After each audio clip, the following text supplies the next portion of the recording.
Hi everyone, this is Dave from Mountbatten Estates. Today I'm interviewing a friend of mine, Jake Suthers from the QS company. Now Jake has quite an interesting role when it comes to working with developers. I'm not going to spoil it too much, but Jake, kindly introduce yourself. Tell us a little bit of what you do, and then let's see what we can pull out of you today. Thanks, Dave. Thanks for having me on the podcast. So I'm Jake Suthers. I'm founder of the QS company. We're an independent QS practice who is regulated by the RICS.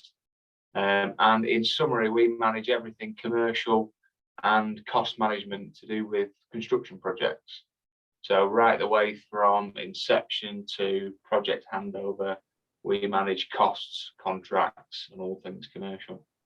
So I guess before starting the QS company, I worked at Tier 1 cost consultants in the UK and the Middle East, a company called Faithful and Gould and Core 5.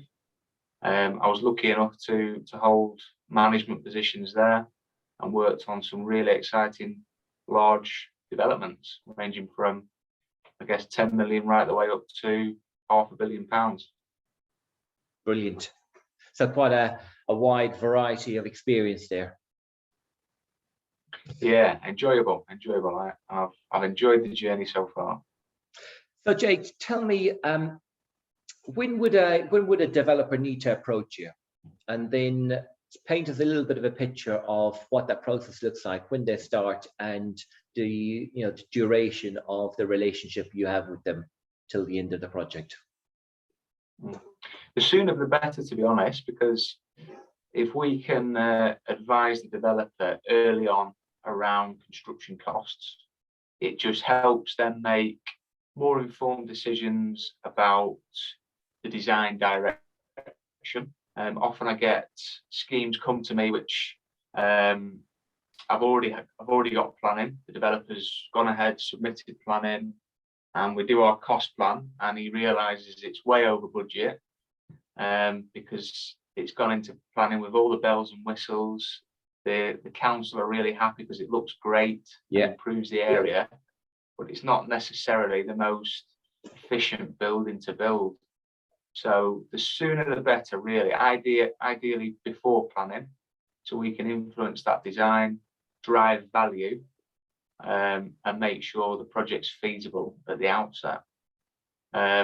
And then as the design progresses, we're constantly cost checking against our original budget to make sure the architects are basically designing in line with our cost limit that was set for the project.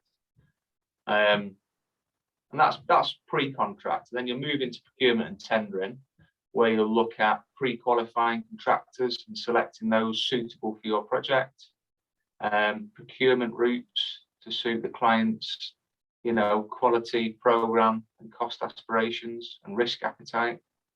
And then post-contract, we'll enter into contract with the main contractor, and we'll usually administer that contract and manage all costs during the construction phase, right the way through to completion, where we'd negotiate final account with the contractor and hand it over to the client. Brilliant. How do you kind of keep a track of the spiraling build cost that we see going on right now?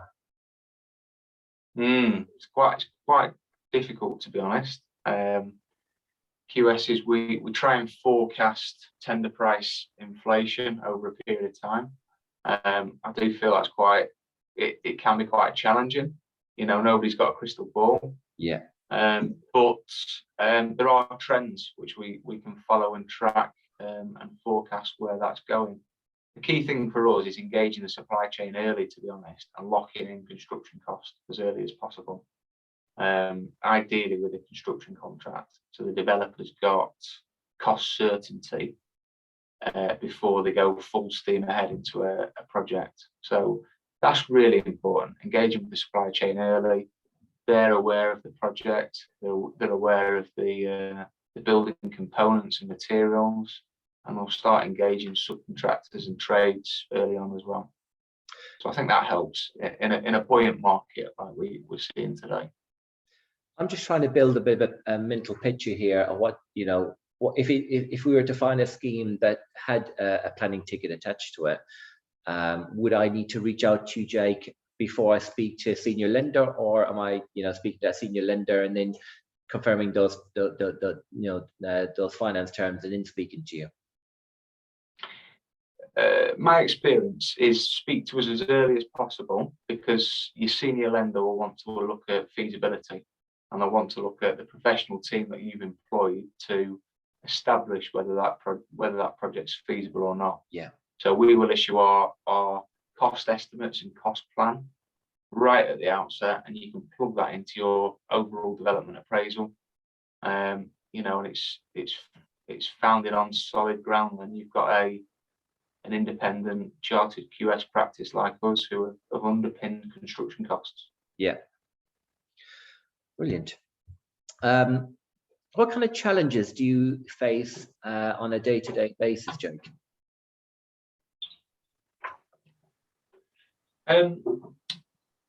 Personally, I find more challenges come when you're on site, because it's a live project then.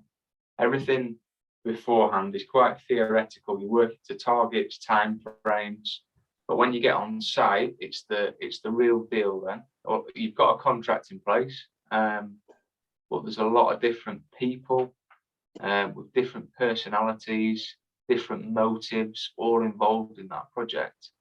So for me, that's where the complications come, I guess, because you're dealing with lots of different people in the process, and with people comes problems. comes problem. It does come problems. Yeah. It can do. Yeah. I'm talking pessimistically there. Yeah. It can do.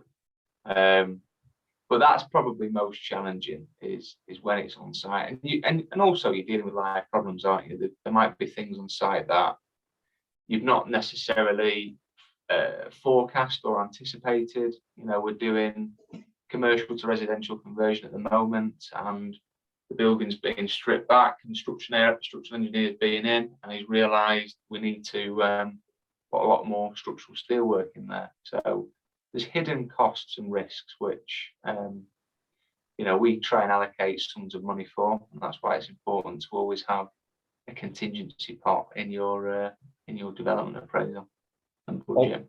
What would you say is a comfortable number? Because 5 to 10 is kind of banded about quite often. Where would you see the comfortable net there, percentage wise? It depends on where you are at in the construction project. So, if you're looking at a development really early on and you've got quite limited information, that's where you'll have your highest risk allocation. And then as you go through the design development process, you're ironing out the unknowns, the project scope's becoming more apparent, you can slowly start to decrease your risk then. And then obviously when you enter into contract, you've at least got a fixed price with a contractor, but not all risk is mitigated, because that JCT contract allocates risk between the employer and the contractor. So it's important to be aware that the employer still carries some residual risk into that project. So they need to still allocate a sum of money for that.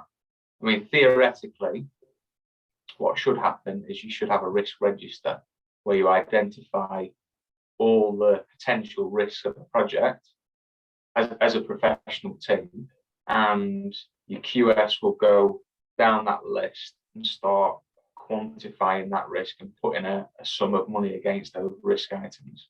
Yeah. And that's really the best way to derive a contingency sum as opposed to a blanket percentage. Fantastic. How do you go about determining the initial timescale for a construction project? That's a good question. It's not something we always get involved with. Depending on the size of the project, you might have a specialist planner. But more projects I've worked on, perhaps they're not employed as part of the professional team, and we do feed into that overall timeline. So it depends on your procurement approach, but you'll obviously have a period of time for design development, period of time for planning, a period of time for selecting contractors, procurement, obtaining a price from the market. And then once you've got that, you usually have a fixed program from a contractor. So you understand your construction timeline as well. So we do feed into that, but the more complex the project is, it might be prudent to get a specialist planner involved as well. I got you. Now, you mentioned JCT a little while ago. How broad is your experience with say, different types of contracts? Yeah, so JCT has different forms of contract, and the form of contract is really derived from a developer's procurement approach. So that's something we do up front with our clients, is we understand their needs in terms of design, whether they want to maintain control of design or not, cost commitments, program and risk appetite, and we can understand which procurement route best suits their objectives for that project, and that will influence which contract you go for. So, for example, if the developer wants the shortest possible program, they want a fixed price up front and fixed program, but they're not too bothered about handing design responsibility over to a contractor, then you might go for JCT design and build. It might be best suited. But some developers want to maintain control of the design right the way through the process. So you might have a standard building contract then. So it all depends on a developer's objectives. I've worked in the UK. JCT is quite familiar in the UK, quite common. When I was in the Middle East, it was FIDIC. So there's different forms of contract you can go for, and it also depends on your price structure as well with a contractor. So you might have a cost reimbursable price, or a price which is subject to remeasurement, or a guaranteed maximum price. So there's quite a few variables that you've got to consider, and that should be done right at the start. So we always do a procurement workshop right at the start, so that we know which contract is best suited for your project. Brilliant. Bit long-winded answer to that, but no, that's a good answer. Have you ever had to deal with, say, a dispute over a valuation of work carried out? With a contractor?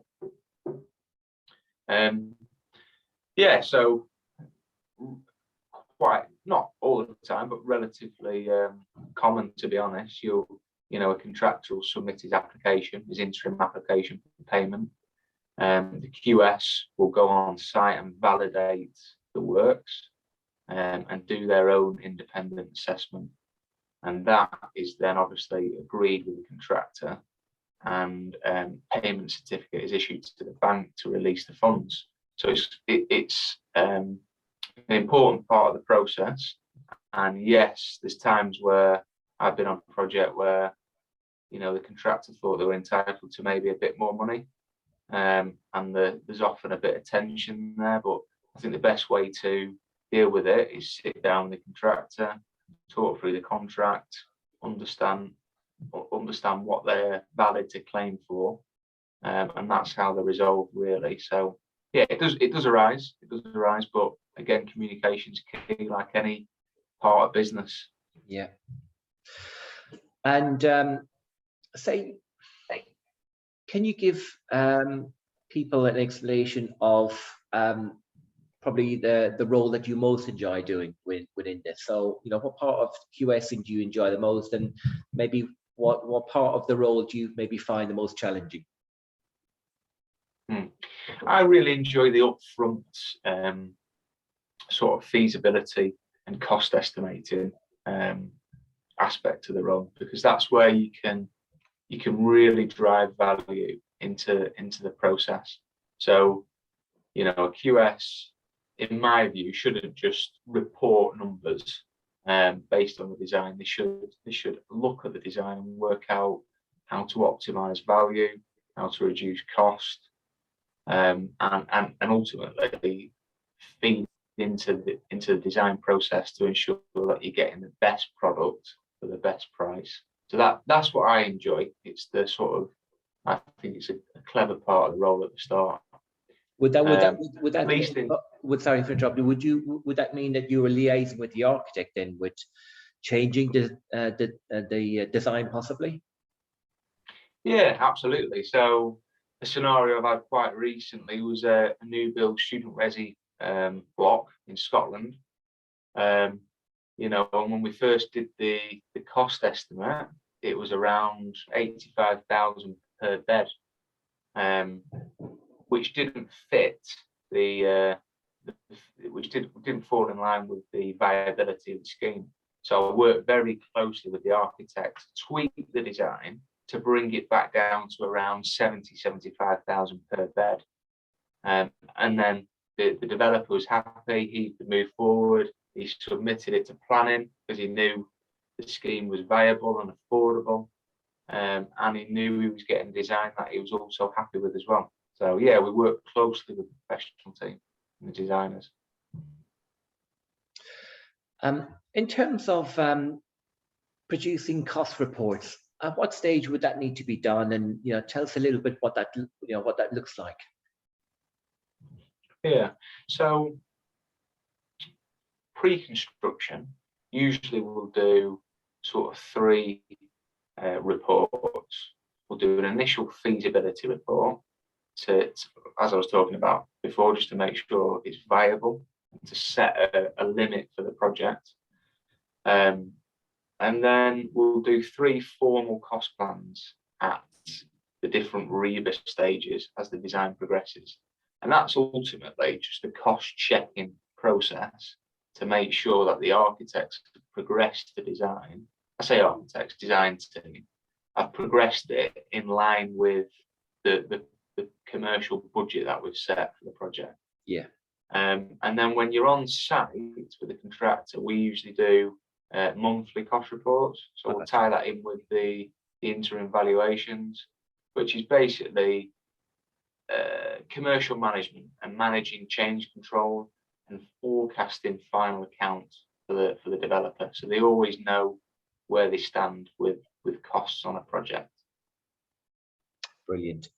You mentioned earlier that you've got quite a wide experience when it comes to working on projects of different sizes. Can you maybe explain a little bit about some of the more complex engineering projects that you've been involved in? Yeah. I suppose early on in my career, I was based in London, and the main project I was working on was in Mayfair, and it was a high-end apartment building in between Burlington Street and Cork Street.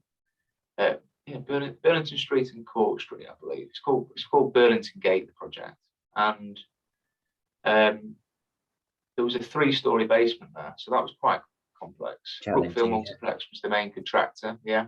Native Land were the developer, and yeah, that was quite complicated. There was a lot of obstructions, as you imagine, going 3 stories down in the middle of Mayfair. A lot of old piles. I think they came across an old vault there. Nice. So as you do, things came to a standstill basically until these areas of interest were resolved. I got you. And then, yeah, so engineering wise, you've got a big sheet piling system all the way around that basement, acting as a permanent retaining wall. So that was quite complex. And then a really deep raft slab at the bottom of the 3rd story. I think it was about 1.5 meters deep. And then the building rose up from there. So that was a good project. In the Middle East, I worked on a lot of towers.